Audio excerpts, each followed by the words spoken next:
Leaving Japan wasn't an escape, it was an extraction. He didn't come home healed. He came back carrying everything that couldn't be buried there. People thought he was fine because he didn't flinch, because he didn't cry, because he kept his tone even. But nothing inside moved. Not excitement, not fear, not pain. He didn't feel strong. He didn't feel. It wasn't peace, it was a vacancy. When you've absorbed enough damage, your body stops flagging it. Not because it's gone, but because you accepted there's no point reacting anymore. You get good at the act, just enough eye contact, just enough responses, just enough effort to keep others from checking in. He memorized his script, used the right phrases, avoided the topics that might slow the room down. He wasn't trying to deceive, he just knew people didn't want the real answer. They want signs of progress, even if you're keeping your head above water. So, he gave them what they wanted and kept the collapse in a file no one could open. They sat at the same table, asked the same dishes, laughed at the same kinds of jokes. But everything underneath had changed. He wasn't present.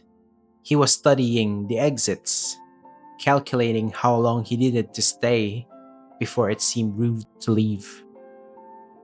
There was no argument, no loud disruption, just a quiet space between people who didn't know what to ask anymore.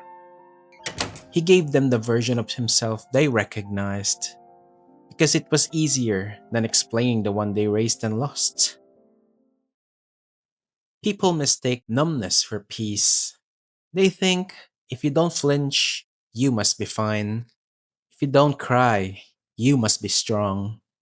But numb doesn't mean healed. It only means the body was stopped sending alarms because it's tired of ringing them. Psychologists calls this emotional blunting. When pain is constant, the nervous system learns to conserve energy. It stops signaling distress. Outwardly, you look composed.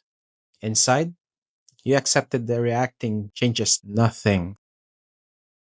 Numbness is not freedom from pain, it's a ceasefire.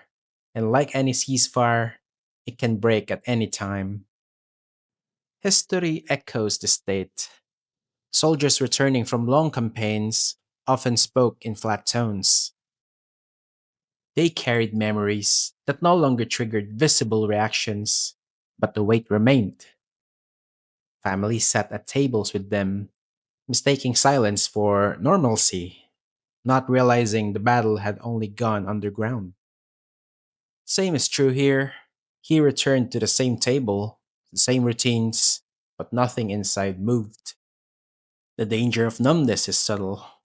Because you're not breaking down, people assume you're better.